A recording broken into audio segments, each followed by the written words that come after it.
এবং আমরা বিশেষ করে বাংলাদেশের মানুষ আমরা বিভিন্ন আদর্শে উজ্জীবিত। আমরা নিজেদেরকে পরিচয় দেই আমরা মুজিব সেনা, আমরা জিয়ার সৈনিক, নানান ব্যক্তিবর্গকে আমরা নিজেদের আদর্শ হিসাবে আমরা অনুসরণ করি, স্লোগান দেই। আসলে পৃথিবীর জমিনে আমার আপনার আদর্শের রোল মডেল কে হবে? একমাত্র কে আমার আপনার আদর্শ হতে পারে? কার আদর্শ আমি আপনি অনুসরণ করতে পারি? আমরা এই বিষয়ে আলোচনা শুনব। মুজিবের দর্শন, মুজিবের আদর্শ, শহীদ প্রেসিডেন্ট জিয়াউর রহমানের আদর্শ, আমার নবী মুহাম্মদ রাসূলুল্লাহ সাল্লাল্লাহু আলাইহি সাল্লামের আদর্শ। আমরা তুলনামূলক আলোচনা শুনে সিদ্ধান্ত নিব আমরা কি মুজিব সেনা হব, না জিয়া সৈনিক হব, না আমার নবী মুহাম্মদ রাসূলুল্লাহ সাল্লাল্লাহু আলাইহি ওয়াসাল্লামের সৈনিক হব। আমরা নিজেরাই তুলনামূলক আলোচনা শুনে সিদ্ধান্ত নিব। আমা তাওফীক ইল্লা বিল্লাহ, সকলে বলি আল্লাহুম্মা আমিন। প্রিয় ভাইরা আমার, আল্লাহ পাক কোরআনুল কারীমে আল্লাহ রাব্বুল আলামিন বলেছেন, ওয়ামা আরসালনাকা ইল্লা রাহমাতাল লিল আলামিন। জোরে বলি সুবহানাল্লাহ। আল্লাহ বলছে, নবী ওয়ামা আরসালনাকা, নবী আমি আপনাকে পাঠাই নাই, আমি আপনাকে পৃথিবীতে পাঠাইনি, ইল্লা, হ্যাঁ আমি তবে আপনাকে পাঠিয়েছি, আমি আপনাকে একটা উদ্দেশ্যে পাঠিয়েছি, সেটা হচ্ছে রাহমাতাল লিল আলামিন। নবী আপনি হলেন আলমের পুরো আলামিন, যত জগৎ আছে, সেটা মানব জগৎ হোক, পশু পাখির জগৎ হোক, যত জগৎ আছে আবিষ্কৃত অনাবিষ্কৃত যত জগৎ রয়েছে, সমস্ত জগতের as a blessing of all universe, as a blessing of whole mankind, আমি আপনাকে আশীর্বাদ স্বরূপ, রহমত স্বরূপ আমি আপনাকে প্রেরণ করেছি। সুবহানাল্লাহ। আল্লাহ কি বলেছেন? আল্লাহ বলেছেন যে নবী আমি আপনাকে সমস্ত জগতের রহমত হিসাবে, আমি আপনাকে সমস্ত জগতের রহমত হিসাবে আমি আপনাকে প্রেরণ করেছি। জোরে বলি সুবহানাল্লাহ। নবী মুহাম্মদ রাসূলুল্লাহ শুধু মুসলমানদের নবী নয়।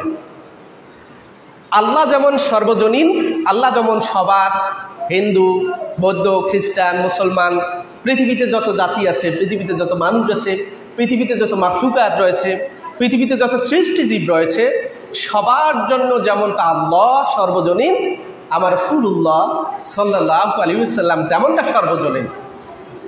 মুহাম্মদ সাল্লাল্লাহু আলাইহি ওয়াসাল্লাম is not only the prophet of Muslim community, or Hazrat Muhammad sallallahu alaihi wasallam is not only the prophet of Islam, but also he is the prophet of all universe, entire universe, tamam বিশ্ব যত জগৎ আছে। মুহাম্মদ সাল্লাল্লাহু আলাইহি ওয়াসাল্লাম is the universal prophet. Muhammad সাল্লাল্লাহু আলাইহি ওয়াসাল্লাম শুধু মুসলমানের জন্য ফিক্স নয়।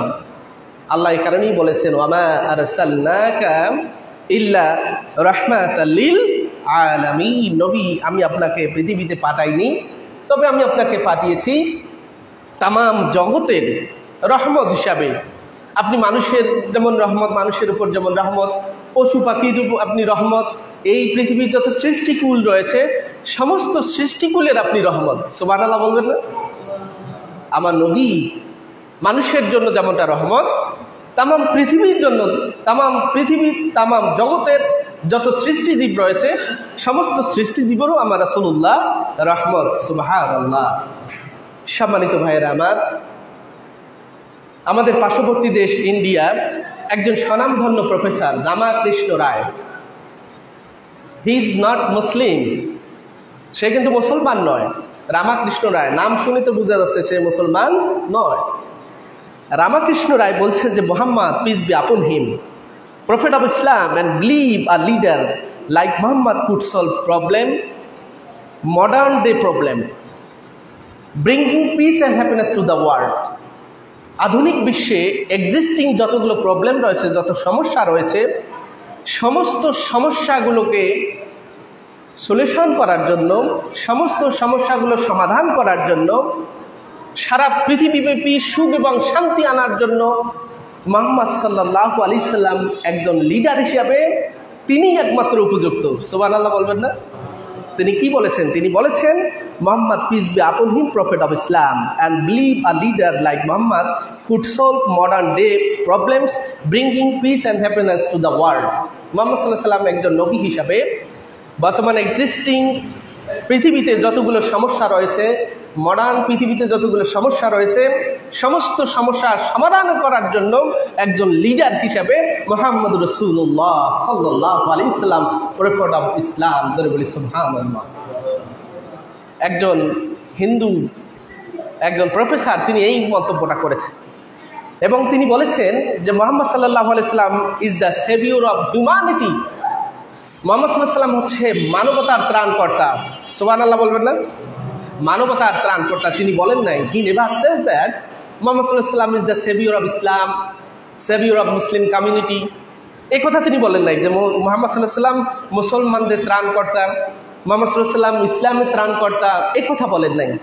তিনি বলেছেন এই পৃথিবীতে irrespective of caste, creed, nation, all walks of the people, all religious people can follow as a leader Hazrat Prophet Muhammad Rasulullah sallallahu alaihi wasallam. কারণ he is not the savior of Islam, he is not the savior of Muslim community, he is the savior of humanity. মানবতার ত্রাণকর্তা।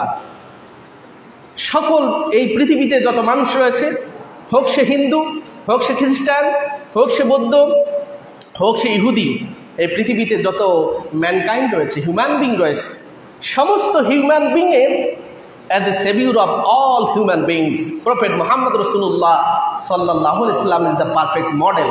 সুবহানাল্লাহ বলবেন না? এই রামাকৃষ্ণ রায় বলছে যে সারা পৃথিবীতে জাতি, ধর্ম, বর্ণ নির্বিশেষে সমস্ত মানুষের জন্য only Prophet Muhammad sallallahu alaihi wasallam is the perfect model for human being. Muhammad সাল্লাল্লাহু আলাইহি ওয়াসাল্লাম তামাম পৃথিবীতে সমস্ত মানুষের জন্য, মুসলমানের জন্য শুধু নয়, ইসলামকে যারা অনুকরণ করে শুধু তাদের জন্য নয়, only Prophet Muhammad sallallahu alaihi wasallam, peace be upon him, is the perfect model for human being. পৃথিবীতে যত মানব জাতি রয়েছে সমস্ত মানুষের জন্য রোল মডেল, সমস্ত মানুষের জন্য অনুসরণীয় ব্যক্তিত্ব হচ্ছে আমার নবী মুহাম্মদ রাসূলুল্লাহ, সকলেই বলি সাল্লাল্লাহু আলাইহি ওয়াসাল্লাম। রামকৃষ্ণ রায়ের বক্তৃতা থেকে আমরা যেটা জানতে পারলাম যে পৃথিবীতে কোনো মানুষকে যদি মডেল হিসাবে আপনি অনুসরণ করতে হয়, তাহলে পৃথিবীর অন্য কোনো মানুষকে আপনার জীবনের মডেল হিসাবে, আদর্শ হিসেবে নেওয়া যাবে না। আদর্শের রোল মডেল হচ্ছে আপনার কলিজার টুকরো, হৃদয়ের স্পন্দন, আপনার ভালোবাসা পাওয়ার আল্লাহর পরে যিনি একমাত্র উপযুক্ত, তিনি হচ্ছেন আমার হাবিব মুহাম্মদ রাসূলুল্লাহ, সকলেই বলি সাল্লাল্লাহু আলাইহি ওয়াসাল্লাম। প্রিয় ভাইয়েরা, আমার বক্তৃতার শুরুতে বলেছিলাম আজকে আমরা আলোচনা শুনব মুজিবের আদর্শ, শহীদ প্রেসিডেন্ট জিয়াউর রহমানের আদর্শ, আর আমার নবী প্রফেট মুহাম্মদ রাসূলুল্লাহ সাল্লাল্লাহু আলাইহি ওয়াসাল্লামের আদর্শ।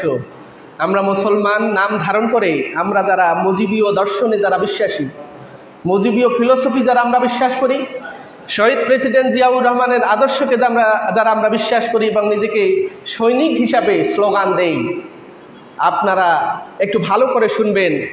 আপনি কি শহীদ প্রেসিডেন্ট জিয়াউর রহমানের সৈনিক হিসেবে নিজেকে পরিচয় দিবেন, না মুজিবীয় সৈনিক হিসেবে পরিচয় দিবেন, না রাসূলুল্লাহ সাল্লাল্লাহু আলাইহি ওয়াসাল্লামের সৈনিক হিসাবে আপনি পরিচয় দিবেন?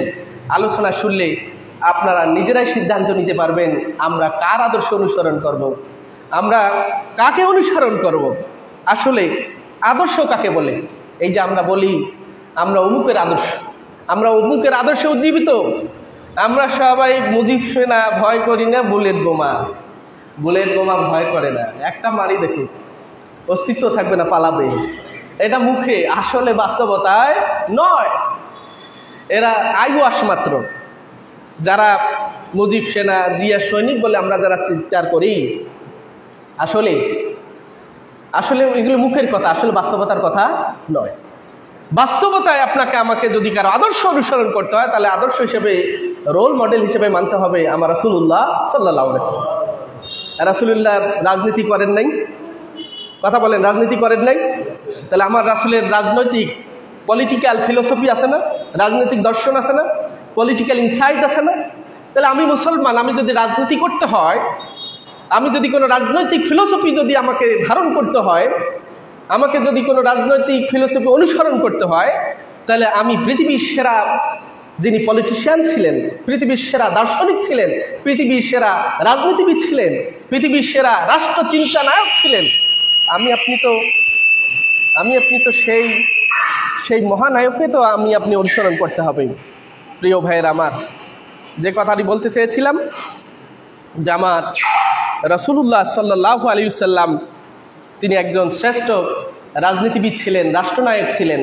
তাহলে আমাকে যদি রাজনীতি করতে হয়, তাহলে আমাকে অনুসরণ করতে হবে পৃথিবীর সেরা যিনি রাজনীতিবিদ, সেরা যিনি রাষ্ট্রচিন্তা নায়ক, যিনি সফল রাষ্ট্রনায়ক ছিলেন, যিনি শুধু আরব ভূখণ্ডের নেতা ছিলেন না, যিনি সমগ্র বিশ্বময়ের নেতা ছিলেন, আমরা তো তাকে অনুসরণ করতে হবে।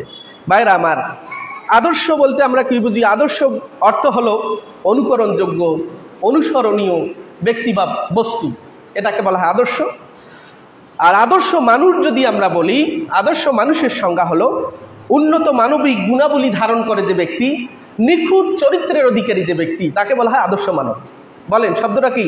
নিখুঁত চরিত্রের অধিকারী ব্যক্তিকে বলা হয় আদর্শ মানব। আপনি আমি যে স্লোগান যে ব্যক্তিগুলোর নামে দেই, সেই ব্যক্তিগুলো কি নিখুঁত চরিত্রের অধিকারী? কথা বলেন। সেই ব্যক্তিগুলোর ব্যাপারে কোরআনুল কারীমে কোনো উক্তি আছে? যেমনটা আল্লাহ বলেছেন, ওয়া ইন্নাকা লাআলা খুলুকিন আযীম, হে নবী আমি আপনাকে নিখুঁত চরিত্রের, নির্মল চরিত্রের, খুলুকুন আযীম হিসেবে আমি আপনাকে পাঠিয়েছি। সুবহানাল্লাহ বলবেন না? তাহলে আপনি যে নেতাকে অনুসরণ করলেন, যাকে আদর্শের নেতা মানলেন, তা আদর্শের সংজ্ঞা হলো অনুকরণীয়, অনুসরণীয়। আর আদর্শ ব্যক্তি বলতে, আদর্শ ব্যক্তির সংজ্ঞায় আমরা দেখি যে নিখুঁত চরিত্রের অধিকারী, ইনোসেন্ট পারসন, নিষ্পাপ নির্মল চরিত্রের অধিকারী, এরা হচ্ছে আদর্শ মানুষ। এরা হচ্ছে কি? তা আপনি যে নেতার নামে স্লোগান দিলেন, আমি যে নেতার নামে স্লোগান দিলাম, আসলে আদর্শ মানুষের সংজ্ঞায় যদি আমরা সংজ্ঞায়িত করি, তাহলে এরা কি আদর্শ মানুষ হতে পারে? কথা বলেন, আদর্শ মানুষ হতে পারে?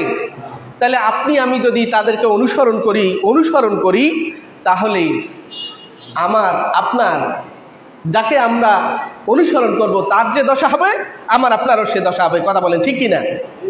সম্মানিত ভাইয়েরা আমার, বাংলাদেশের কথা যদি বলি, দুইজন মহান ব্যক্তিত্ব বাংলার ইতিহাসে, একজন শেখ মুজিবুর রহমান, বঙ্গবন্ধু শেখ মুজিবুর রহমান, অপর একজন শহীদ প্রেসিডেন্ট জিয়াউর রহমান। তাদের দর্শন কি, তাদের পলিটিক্যাল ইনসাইট কি ছিল, পলিটিক্যাল ফিলোসফি কি ছিল? বঙ্গবন্ধু শেখ মুজিবুর রহমানের পলিটিক্যাল ফিলোসফি ছিল চারটা। একটা হলো ডেমোক্রেসি, একটা হলো ন্যাশনালিজম, একটা হলো সোশ্যালিজম, আর একটা হলো সেকুলারিজম, একটা হলো গণতন্ত্র। বলেন একটা কি? গণতন্ত্র, সমাজতন্ত্র, তারপর হচ্ছে ধর্মনিরপেক্ষতাবাদ, জাতীয়তাবাদ। এই চারটা দর্শনের উপর ভিত্তি করে শেখ মুজিবুর রহমান রাজনীতি করেছেন। তার পলিটিক্যাল ফিলোসফি হচ্ছে এই চারটা। শহীদ প্রেসিডেন্ট জিয়াউর রহমানের অন্যতম রাজনৈতিক ফিলোসফি হচ্ছে ন্যাশনালিজম, জাতীয়তাবাদ। এখন আমরা দেখব ন্যাশনালিজম, সোশিয়ালিজম, ক্যাপিটালিজম, সেকুলারিজম, এগুলো ইসলাম কতটুকু সমর্থন করে। আমার আপনার আদর্শের নেতা মোহাম্মদ রাসূলুল্লাহ, যাকে রামাকৃষ্ণ রায় বলছে যে perfect model for human being, একজন হিন্দু প্রফেসর, যিনি বলেছেন যে পৃথিবীর মানুষের জন্য পারফেক্ট মডেল, নিখুঁত আদর্শ, পারফেক্ট, একবারে নিখুঁতভাবে একজন মানুষকে অনুসরণ করা যায়, তিনি হচ্ছেন মোহাম্মদ রাসূলুল্লাহ, বলেন সাল্লাল্লাহু আলাইহি ওয়াসাল্লাম। তা আপনার নেতা ক্যাপিটালিজমে বিশ্বাসী, আপনার নেতা সোশিয়ালিজমে বিশ্বাসী, আপনার নেতা ন্যাশনালিজমে বিশ্বাসী, আপনার নেতা সেকুলারিজমে বিশ্বাসী, আপনার নেতা ডেমোক্রেসিতে বিশ্বাসী। তাহলে আমাদের যে ইসলাম নয়, সমগ্র পৃথিবীর বিশ্ব মঞ্চের যিনি নেতা, যিনি বিশ্বের মহানায়ক, মহা রাষ্ট্রচিন্তা নায়ক, যাকে আল্লাহ পাক ওয়ামা আরসালনাকা ইল্লা রাহমাতাল লিল আলামিন বলে আখ্যায়িত করেছেন, সেই ব্যক্তির রাষ্ট্রচিন্তা, তার পলিটিক্যাল ফিলোসফির সাথে এগুলো যদি মিলে, তাহলে আমরা তাদেরকে অনুসরণ করব। আর যদি না মিলে, তাহলে অনুসরণ করা যাবে? কথা বলেন, অনুসরণ করা যাবে? সম্মানিত ভাইয়েরা আমার, একটু খেয়াল করে দেখেন, 1972 সালে আমাদের বাংলাদেশে একটি সংবিধান রচিত হয়। এই সংবিধানে বঙ্গবন্ধু শেখ মুজিবুর রহমানের যে পার্সোনাল, তার যে পলিটিক্যাল ইনসাইট ছিল, ওই পার্সোনাল পলিটিক্যাল ইনসাইটকে আমাদের সংবিধানে 1972 সালের সংবিধানে সেটা ইনক্লুড করা হয়। সেটা আবারও বলছি, ডেমোক্রেসি, ন্যাশনালিজম, সেকুলারিজম, সোশিয়ালিজম, গণতন্ত্র, সমাজতন্ত্র, জাতীয়তাবাদ, ধর্মনিরপেক্ষতাবাদ, এই চারটাকে রাষ্ট্র পরিচালনার মূলনীতি সংবিধানে এমনভাবে এটাকে লেখা হয়েছে। রাষ্ট্র পরিচালনার এই চারটা হলো মূলনীতি। এই চারটা বাদ দিয়ে রাষ্ট্র চলতে পারে? এক কথা বলেন, রাষ্ট্র চলতে পারে না। এটা কার আদর্শ? মুজিবীয় আদর্শ। শহীদ প্রেসিডেন্ট জিয়াউর রহমানের আদর্শ এখানে আছে, জাতীয়তাবাদ, ন্যাশনালিজম। তা আসুন আমরা এই চারটাকে একটু তুলনামূলকভাবে একটু আলোচনা করে দেখি আসলে এই চারটার সাথে ইসলামের সম্পর্ক কি। আর আমার আপনার আদর্শের নেতা মোহাম্মদ রসুল্লাহ এই চারটাতে বিশ্বাসী ছিলেন কিনা। যদি বিশ্বাসী থেকে থাকেন তাহলে অবশ্যই আমরা এটাকে মানব, আর যদি বিশ্বাসী না থাকেন তাহলে আমাদের মানা যাবে? কথা বলেন, মানা যাবে? বক্তৃতা কারো বিপক্ষে চলে গেলে কিছু করার আছে? করার আছে বলেন? তো প্রথম আসেন ডেমোক্রেসি। ডেমোক্রেসির মূল কনসেপ্ট কি? The prime concept of democracy সেটা হচ্ছে people is the source of all পাওয়ার। জনগণ হচ্ছে সকল ক্ষমতার উৎস। নাউজুবিল্লাহ আসতে পারবেন না, জোরে পড়বেন? পড়েন, people is the source of all পাওয়ার, মানে জনগণ হচ্ছে সকল ক্ষমতার উৎস। এটা হচ্ছে ডেমোক্রেসির মূল কনসেপ্ট। আচ্ছা বলেন, তাহলে আল্লাহ পাক যে কোরআনুল কারীমে বলেছেন ইনিল হুকমু ইল্লা লিল্লাহ, ইনিল হুকমু ইল্লা লিল্লাহ, আইন চলবে শুধু কার? আল্লাহ। এখন পিপল যদি, জনগণ যদি সকল ক্ষমতার উৎস হয় তাহলে আল্লাহর আইন কোথায় চলবে? কথা বলেন, আল্লাহর আইন কোথায় চলবে? আল্লাহ কোরআনুল কারীমে বলেছেন লিল্লাহি মুলকুস সামাওয়াতি ওয়াল আরদ, আল্লাহর যে রাজত্ব সীমারেখা, আসমান জমিন যা সব কিছুর মধ্যে রাজত্ব চলবে কার? কথা বলেন, সার্বভৌমত্ব, সভারেন্টি কার চলবে? আল্লাহর চলবে। তা আপনার ডেমোক্রেসির মূল কনসেপ্ট হলো people is the source of all পাওয়ার, জনগণ হচ্ছে সকল ক্ষমতার উৎস। তাহলে লাহু মা ফিস সামাওয়াতি ওয়াল আরদ, আল্লাহর রাজত্ব আসমান এবং জমিনে যা আছে সবখানে আল্লাহর রাজত্ব, আল্লাহ সমস্ত ক্ষমতার পাওয়ার আল্লাহর হাতে। তাহলে এই আয়াতগুলোকে আপনি কি করবেন? তাবারাকাল্লাযী বিয়াদিহিল মুলক ওয়া হুয়া আলা কুল্লি শাইইন কাদির, সুবহান, পুত পবিত্র মহান আল্লাহ সুবহানাহু ওয়া তাআলা, যার আসমান এবং জমিনের রাজত্ব যার হাতে, পাওয়ার যার হাতে, যিনি সব কিছুর মালিক, যিনি সব কিছুর একমাত্র, যিনি ক্ষমতাবান। তাহলে ডেমোক্রেসির কনসেপ্ট যদি হয় যে সকল ক্ষমতার উৎস জনগণ, তাহলে এটা কি ইসলাম? ইসলাম এটা কি অনুসরণ করলো? কথা বলেন, অনুসরণ করেছে? তাহলে আপনার নেতা ডেমোক্রেসিতে বিশ্বাসী, আপনার নেতার স্লোগান হলো জনগণ হলো সকল ক্ষমতার উৎস, আর আপনিও সেই নেতার নামে স্লোগান দিচ্ছেন। তাহলে বলেন, কোরআনুল কারীম এবং আমাদের আদর্শের যে মহানায়ক, আদর্শের যে মহারাষ্ট্র চিন্তানায়ক, যিনাকে রামকৃষ্ণ রায় বলছেন perfect model for human being, সেই মহান আদর্শের রাষ্ট্রের মহানায়ক, রাষ্ট্রচিন্তার মহানায়ক, তিনি তো এই ডেমোক্রেসিকে বিশ্বাস করতেন না। আমাদের কোরআনুল কারীম তো এই ডেমোক্রেসিকে বিশ্বাস করে না। ভাইরা আমার, তাহলে আমাদের ডেমোক্রেসি যদি আমাদের বিশ্বাস করতে হয় তাহলে আমাদের থিও ডেমোক্রেসি বিশ্বাস করতে হবে। বলেন, কি ডেমোক্রেসি? Theo democracy. থিও ডেমোক্রেসির মূল কনসেপ্ট কি? থিও ডেমোক্রেসির মূল কনসেপ্ট হলো আইন প্রণেতা থাকবে আল্লাহ। কথা বলেন, আইন প্রণেতা কে থাকবে?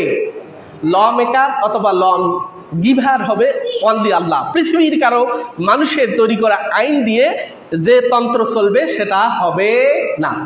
থিও ডেমোক্রেসির মূল কনসেপ্ট হচ্ছে আল্লাহ হবেন একমাত্র ল মেকার, আল্লাহ হবে ল গিভার, আইনদাতা হবে আল্লাহ। অর্থাৎ কোরআনুল কারীম অনুসারে যে তন্ত্র চলবে এটাকে বলা হয় থিও ডেমোক্রেসি। সুবহানাল্লাহ বলবেন না? আর মানুষ কি হবে? ল এনফোর্সমেন্ট হবে through with peoples consultation and participation.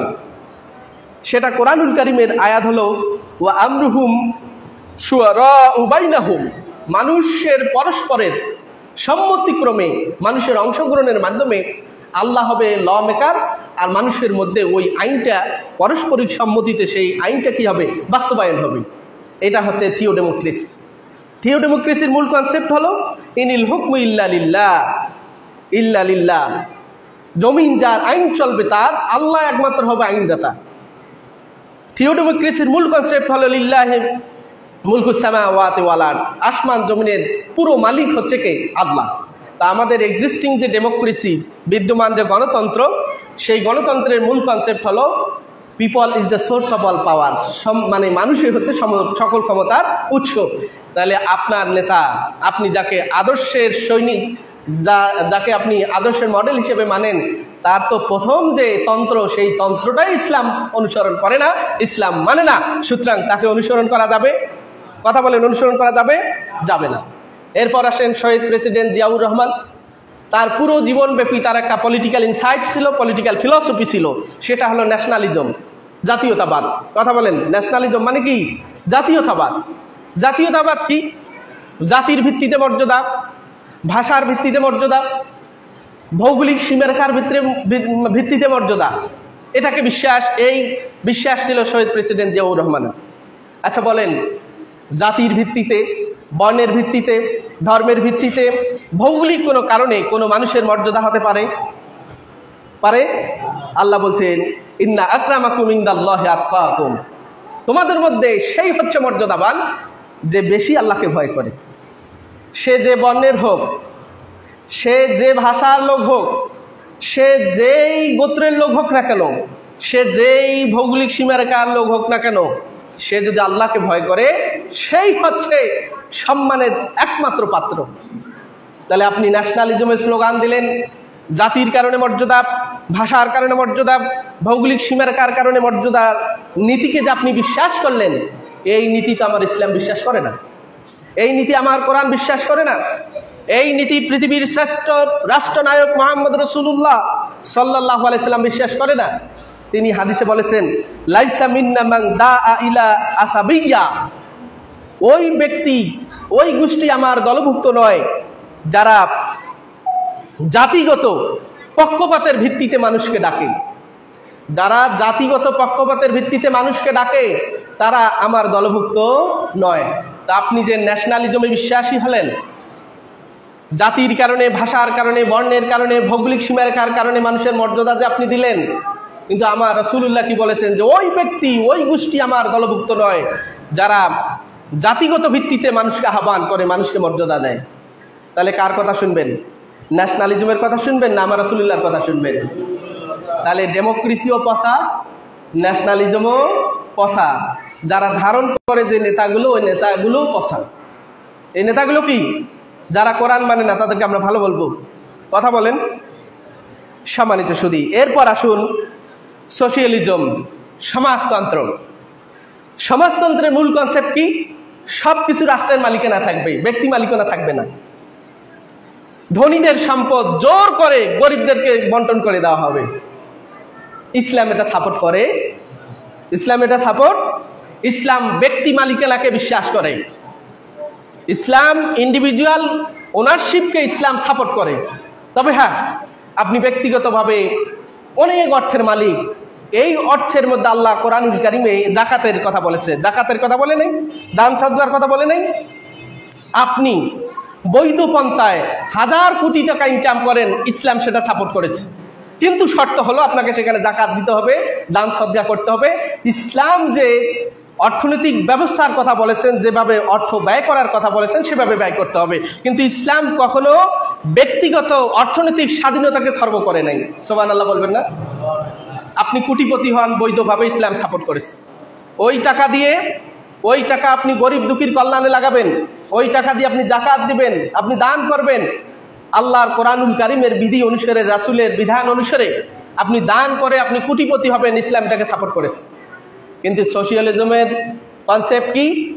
Concept হলো জোর করে করে ধরে ধরে গরিব, মানে ধনীদের সম্পদ জোর করে নিয়ে গরিবদেরকে দিতে হবে। কিন্তু ইসলাম এটা সাপোর্ট করে নাই।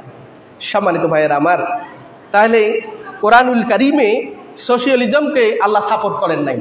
কারণ কেন সাপোর্ট করে নাই? যদি সোশিয়ালিজম প্রতিষ্ঠিত থাকে, তাহলে অর্থনৈতিক, মানে আমি অর্থের পাহাড় গড়ার জন্য আমি চেষ্টা করব না। কারণ আমি যদি বেশি অর্থ ইনকাম করি, আমার অর্থ থেকে জোর করে গরিবদেরকে দেওয়া হবে। আচ্ছা, আমার অর্থ যদি জোর করে গরিবদেরকে দেয়, তাহলে আমি কি কারণে খেটে অর্থ উপার্জন করব? কথা বলেন। তাহলে মানুষ অলস হয়ে যাবে, মানুষ কর্মমুখী হবে না। অথচ আল্লাহ বলছেন যে নামাজ শেষ করে তোমরা জমিনে ছড়িয়ে পড়ো। ফাইদা কুদিয়াতিস সালাত ফান্তাশিরু ফিল আরদ ওয়াবতাগু মিন ফাদলিল্লাহ। নামাজ শেষ করে তোমরা জমিনে ছড়িয়ে পড়ো, তোমরা রিজিক তালাশ করো, তোমরা অর্থনৈতিক তোমাদের অভাব তোমরা সেটা দূর করার জন্য তোমরা কর্মে লিপ্ত হয়ে যাও, শ্রম দাও। আল্লাহ পাক মানুষকে শ্রম দেওয়ার জন্য, পরিশ্রম করার জন্য আল্লাহ পাক কি করেছেন, নামাজের পরে ছড়িয়ে ছিটিয়ে যেতে বলেছেন।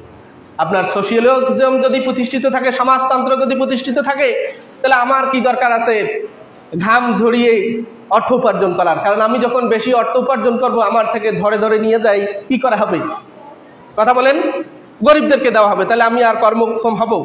তাহলে ইসলাম এটা কি করে না, সাপোর্ট করে না। ইসলাম ব্যক্তি মালিকানাকে স্বীকার করে, তবে ইসলামিক অর্থনৈতিক সিস্টেমে আপনি অর্থের পাহাড় গড়েন, ইসলাম এটা সাপোর্ট করে। আজকে দেখা গেছে অনেকেই বলে যে অর্থ উপার্জন করা যাবে না, এই ধারণাটা নিতান্ত একটি ভুল ধারণা। অনেক আলেম ওলামারা ওয়াজ করে যে অর্থের পিছনে ছুটে যাবে না। এরা আসলে পড়াশোনা হয়তো অর্থমূলক গবেষণামূলক পড়াশোনা করে দেয়। অর্থের পিছনে আপনি ছুটবেন না কেন? বৈধ প্রক্রিয়ায় ইসলামিক অর্থনৈতিক সিস্টেম মেনে আপনি অর্থের পিছনে ছুটবেন, এটা বরঞ্চ এটা ইসলামের জন্য উপকার। সুবহানাল্লাহ বলবেন না? ভারত উপমহাদেশে ইসলাম এসেছে। কিভাবে ইসলাম এসেছে? আমাদের আরব ভাইয়েরা, আরব বণিকেরা ব্যবসায়ের উদ্দেশ্যে ভারতবর্ষে এসেছিল। কি উদ্দেশ্যে এসেছিল? ব্যবসার উদ্দেশ্যে। আচ্ছা, ব্যবসায় কি টাকা লাভ হয় না লস হয়? লস তো হয়, সেটা পরের হিসাব। কিন্তু আমাদের আরব ভাইয়েরা যে এই ভারতবর্ষে এসেছিল, তারা কি জন্য এসেছিল? অর্থের চাকা তাদের অর্থনীতিকে মজবুত করার জন্য সে আরব সাগর পাড়ি দিয়ে তারা ভারত সাগর পাড়ি দিয়ে ভারতবর্ষে এসেছিল। কেন এসেছিল? অর্থনৈতিক চাকাকে, মেরুদণ্ডকে শক্তিশালী করার জন্য। আপনি ইসলামকে প্রতিষ্ঠিত করতে হলে অর্থ লাগবে। যারা বলে অর্থের পিছনে ছুটে যাবে না, ওরা আসলে ওদের গবেষণা নাই। অর্থ লাগবে, তবে অর্থ উপার্জনের প্রক্রিয়াটা লাগবে হালাল, বৈধ প্রক্রিয়া, এবং জাকাত ভিত্তিক অর্থনৈতিক ব্যবস্থা থাকতে হবে। তা আমাদের বঙ্গবন্ধু শেখ মুজিবুর রহমান বলেন আর জিয়াউর রহমানের রাষ্ট্রচিন্তা বলেন, সোশিয়ালিজমকে যারা ধারণ করে, সমাজতন্ত্রকে যারা ধারণ করে, সমাজতন্ত্রের কনসেপ্টটাই তো হলো ধনী লোকদের সম্পদ জোর করে আনি গরিবদেরকে দেওয়া। তাহলে গরিব যারা, তারা কি কর্মমুখী হবে? কথা বলেন। তারা চুপচাপ বসে থাকবে, তারা থাকবে রাষ্ট্রের দিকে তাকিয়ে, রাষ্ট্র তাদেরকে ধনীদের টাকা এনে গরিবদেরকে দিবে, ওরা খাবে দাবে আর কি করবে, মাস্তি করবে। তাহলে সমাজতন্ত্র যদি আপনি মানেন, তাহলে মানুষ যে আল্লাহ পাক যে মানুষকে পৃথিবীতে পাঠিয়েছেন পৃথিবীর কল্যাণে, পৃথিবীর আধুনিক উৎকর্ষ সাধনে মানুষ যে কাজ করবে, আবিষ্কার করবে, মানুষ যে শ্রম দিবে, পৃথিবীর কল্যাণ করবে, মানুষ অলস হয়ে যাবে যদি সোশিয়ালিজম থাকে। তাহলে এই পচা তন্ত্রকে মানা যাবে, সমাজতন্ত্রকে মানা যাবে? তাহলে আপনার নেতা বঙ্গবন্ধু শেখ মুজিবুর রহমান, আপনার নেতা শহীদ প্রেসিডেন্ট জিয়াউর রহমান, তিনিও তো ন্যাশনালিজমের প্রবক্তা, তিনিও তো সোশিয়ালিজমকে ধারণ করেন। তাহলে এই পৃথিবীর জমিনে যদি কারো সৈনিক হিসাবে আমাকে আপনাকে স্বীকৃতি দিতে হয়, তাহলে স্বীকৃতি দিতে হবে রামকৃষ্ণ রায় যে বলেছেন যে only prophet Muhammad peace be আপন him is the perfect model for human being. এই পৃথিবীতে নিখুঁতভাবে যদি কেউ মডেল হয় আপনার আমার, তাহলে হযরত মুহাম্মদ সাল্লাল্লাহু আলাইহি ওয়াসাল্লাম। তাহলে আপনি যে বললেন আমি অমুকের সৈনিক, তমুকের সৈনিক, অমুকের আদর্শে আমি উজ্জীবিত, আমি অমুক সেনা, ভয় করি না বুলেট বোমা, তাহলে আপনার নেতা তো ডেমোক্রেসিতে বিশ্বাসী, আপনার নেতা তো ন্যাশনালিজমে বিশ্বাসী, আপনার নেতা তো সোশিয়ালিজমে বিশ্বাসী, আপনার নেতা তো ক্যাপিটালিজমে বিশ্বাসী, আপনার নেতা তো সেকুলারিজমে বিশ্বাসী। তাহলে আপনি যদি তাদেরকে নেতা হিসেবে মানেন, তাহলে আপনার নেতা যে মতাদর্শে বিশ্বাসী, আলটিমেটলি আপনিও তো সে মতাদর্শে বিশ্বাসী। তাহলে এই মতাদর্শে বিশ্বাসী হয়ে আপনি মুসলমান নাম ধারণ করে যদি পৃথিবীতে জীবনযাপন করেন, কাল বলতে ইন্তেকালের পরে কবরে আপনার পরিচয় মুসলমান হবে কিনা এটা আল্লাহ পাক জানেন, আমি জানি না। কথা কি বুঝতে পেরেছেন? তাহলে আদর্শের নেতা হিসেবে কাকে মানতে হবে? হযরত মুহাম্মদ রাসূলুল্লাহ সাল্লাল্লাহু আলাইহি সাল্লাম। আর এগুলো তো পচা রাজনীতিবিদ। পৃথিবীর শ্রেষ্ঠ মহারাষ্ট্রনায়ক মুহাম্মদ রাসূলুল্লাহ, তিনি রাষ্ট্রচিন্তায় তার অবদান নাই? তিনি তো ছিলেন পৃথিবীর সফল রাষ্ট্রনায়ক। তার কি পলিটিক্যাল ইনসাইট নাই? তার কি পলিটিক্যাল ফিলোসফি নাই? তো আপনি কেন বস্তা ভর্তি দর্শনগুলোকে আপনি কেন মানবেন? আমাকে যদি রাজনীতিই করতে হয় তাহলে আমি রাজনীতি করব মুহাম্মদ রাসূলুল্লাহ সাল্লাল্লাহু আলাইহি সাল্লাম যে রাজনীতি করেছে। আমি কেন এই মানব রচিত রাজনীতির পিছনে ছুটব? আমি কেন পচা রাজনীতির পিছনে ছুটব? আমি কেন মানবতন্ত্র, গণতন্ত্র, সমাজতন্ত্র, আমি কেন ধর্মনিরপেক্ষতাবাদের পিছনে ছুটব? সম্মানিত ভাইয়েরা আমার, এ কারণে আমাকে আপনাকে আদর্শের নেতা হিসেবে মানতে হবে কাকে? মুহাম্মদ রাসূলুল্লাহ, সকলেই বলেন সাল্লাল্লাহু আলাইহি ওয়াসাল্লাম। এরপর আসেন আমরা যাদেরকে নেতা হিসেবে মানি, তাদের পলিটিক্যাল কনসেপ্ট হলো সেকুলারিজম, ধর্ম নিরপেক্ষতাবাদ। বলেন সেকুলারিজম অর্থ কি? ধর্ম নিরপেক্ষতাবাদ। আপনার নেতা ধর্ম নিরপেক্ষতাবাদ মতবাদে বিশ্বাসী, আপনিও সেই মতবাদে বিশ্বাস। ধর্ম নিরপেক্ষতাবাদ কোনো মুসলমান বিশ্বাস করতে পারে?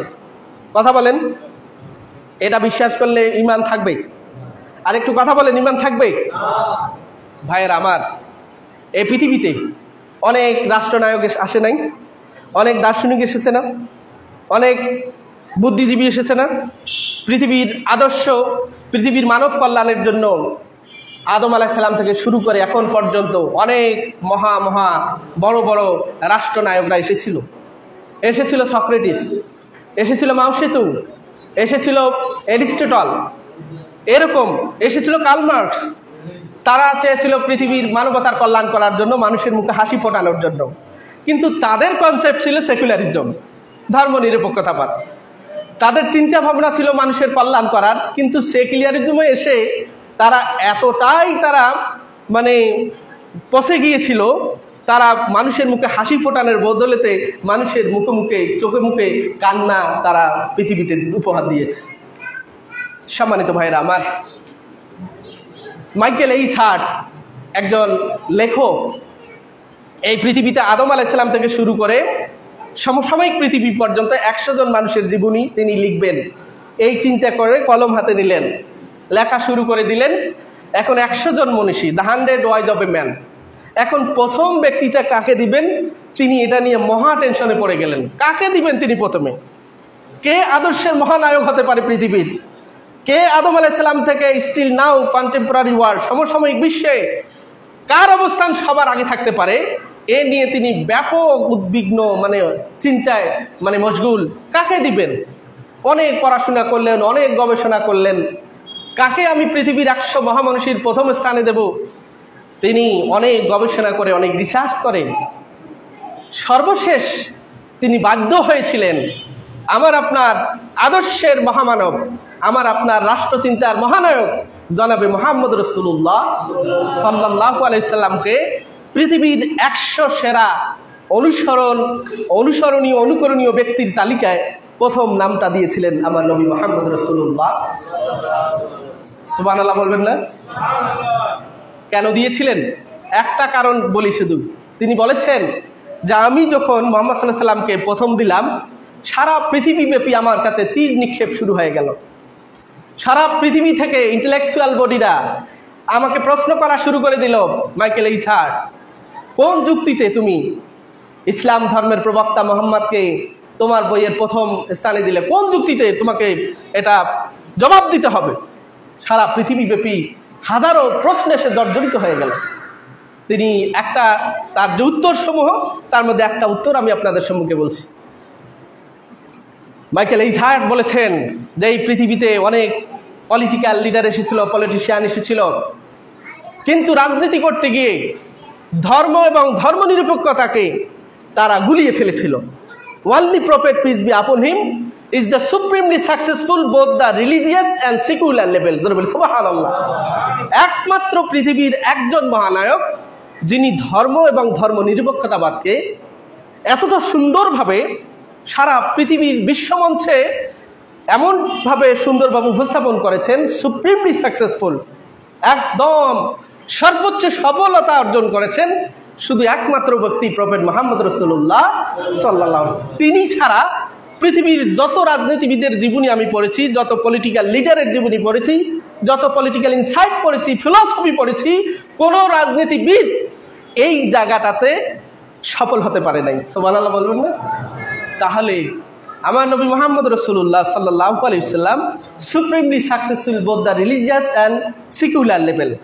আর আপনার আমার পছা নেতা যিনি সেকুলারিজমকে বিশ্বাস করে, ধারণ করে, যার পলিটিক্যাল ইনসাইটের কারণে 1972 সালে সংবিধানে 4টা মৌলিক মূলনীতি হিসাবে ডেমোক্রেসি, ন্যাশনালিজম, সোশিয়ালিজম এবং সেকুলারিজমকে রাষ্ট্র পরিচালনার মূলনীতি হিসাবে সংবিধানে ইনক্লুড করা হয়েছে, সেই পচা মানুষগুলোকে, সেই পচা রাজনীতিবিদদেরকে আমি অনুসরণ করি, আপনি স্লোগান দেই, তাহলে আমার আপনার অবস্থান কোথায় হবে? আমার রাসূলুল্লাহ কি এগুলোতে বিশ্বাসী ছিল? সম্মানিত ভাইয়েরা আমার, আমি কোনো দলের পক্ষে বক্তব্য দিচ্ছি না। আমি কোরআনুল কারীম, হাদিস এবং সমসাময়িক ঘটনা থেকে গবেষণামূলক কিছু তথ্য আপনাদের সম্মুখে উপস্থাপন করছি। আপনারা নিজেরাই সিদ্ধান্ত নেবেন যারা এগুলোকে বিশ্বাস করে তাদেরকে অনুসরণ করা যাবে কিনা। আজকে দেখা যাচ্ছে রাজনৈতিক দলের সবচেয়ে বড় লিডার তারা বলছে যে আমরা শরিয়া আইন বিশ্বাস করি না।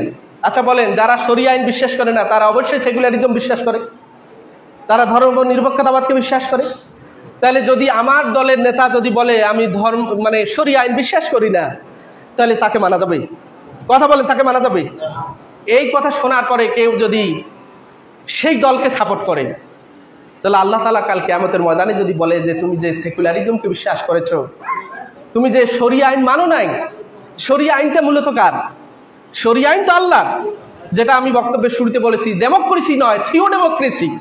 থিওডেমোক্রেসির কনসেপ্ট হলো ইনিল হুকমু ইল্লা লিল্লাহ, জমিন যার আইন চলবে তার, এটা হচ্ছে থিওডেমোক্রেসি। এখানে জনগণের অংশগ্রহণ থাকবে, পার্টিসিপেশন থাকবে, কনসালটেশন থাকবে, কিন্তু ল মেকার হবে আল্লাহ। ল মেকার হবে কি? আর আমার আপনার যে ডেমোক্রেসি, এক্সিস্টিং ডেমোক্রেসিতে যে কনস্টিটিউশন আছে, এটা কার লেখা? কথা বলেন, কার লেখা? মানুষের লেখা। গরুর আইন মানে না, ছাগলের আইন মানে না, বাঘের আইন মানে না, সিংহের আইন মানে না। মানুষ আশরাফুল মাখলুকাত, পৃথিবীর শ্রেষ্ঠ সেরা জীব, সে মানুষ কিভাবে মানুষের তৈরি করা আইন মানে? কথা বলেন, গরু ছাগলের আইন মানে? কথা বলেন, মানে? আপনি একজন মানুষ, পৃথিবীর সেরা, আপনি একজন সৃষ্টি, আপনি কিভাবে মানব তৈরি, মানব রচিত সংবিধানের আইন দিয়ে আপনার জীবন চলবে? আর সেই জীবনে, সেই দেশে, সেই গোষ্ঠীতে আপনি শান্তিতে থাকবেন? সেই সমাজে চাঁদাবাজি হবে না, সেই সমাজে টেন্ডারবাজি হবে না, সেই সমাজে খুন হবে না, সেই সমাজে ধর্ষণ হবে না, সেই সমাজে ভোট কারচুপি হবে না? আপনি কিভাবে বিশ্বাস করেন? মানব তৈরি রচিত মতবাদ দিয়ে, মানব তৈরি লিখিত সংবিধান দিয়ে একটি দেশের সার্বভৌমত্ব টিকে থাকবে, আপনি এটা কিভাবে বিশ্বাস করেন? তাই তো আমার দেশের লিডাররা বলে যে আমাদের উন্নয়ন ভারতের উন্নয়ন, ভারতের উন্নয়ন আমাদের উন্নয়ন। এটা একজন ইসলামিক ব্যক্তিত্ব সম্পন্ন, ডেমোক্রেসিকে মানে এরকম বিশ্বাসী ব্যক্তি জীবন শেষ হয়ে গেল, তাকে ফাঁসির মঞ্চে ঝুলানো হলো, নিজের দেশের স্বাধীনতা সার্বভৌমত্বকে অন্য কোনো দেশের কাছে বিকিয়ে দিতে পারে না। কথা বলে ঠিক কিনা? সম্মানিত সুধী, তাই সময় এসেছে ন্যাশনালিজম, ক্যাপিটালিজম, সেকুলারিজম, ক্যাপিটালিজম, এই যত জম আছে সবগুলোকে বাদ দিয়ে থিওডেমোক্রেসিকে আমাকে ধারণ করতে হবে। যারা আল্লাহর জমিনে আল্লাহর দ্বীন কায়েমের জন্য যারা চেষ্টা করে যাচ্ছে, যেই দল, যেই মত, যেই মতাদর্শ, যাদের এবং যারা আদর্শের নেতা হিসেবে, পারফেক্ট মডেল হিসেবে, নিখুঁত আদর্শের মহামানব হিসেবে যারা মুহাম্মদ রাসূলুল্লাহ সাল্লাল্লাহু আলাইহি সাল্লামকে রাষ্ট্র চিন্তায় যারা ধারণ করে, রাষ্ট্র চিন্তায়, রাষ্ট্রের ফিলোসফিতে, পলিটিক্যাল ইনসাইটে যারা রাসূলুল্লাহকে ধারণ করে, যারা রাসূলুল্লাহর জীবন আদর্শকে, রাজনৈতিক মতাদর্শকে যারা ধারণ করে, আমাকে আপনাকে সেটাকে ধারণ করতে হবে। দুনিয়ার সাময়িক কার্যসিদ্ধির জন্য, ব্যক্তি স্বার্থ হাসিলের জন্য আপনি যদি এই যে সমস্ত নেতার কথা বললাম, যাদের আদর্শের কথা বললাম, তাদেরকে যদি আপনি আদর্শ হিসাবে আপনি যদি মেনে নেন, কাল কিয়ামতের ময়দানে তাদের সাথে আপনার আমার হাসর নাসর হবে। আল্লাহ সুবহানাহু ওয়া তাআলা আমাদেরকে এখান থেকে বেঁচে থাকার তৌফিক দান করুক এবং মুহাম্মদ রাসূলুল্লাহ সাল্লাল্লাহু আলাইহি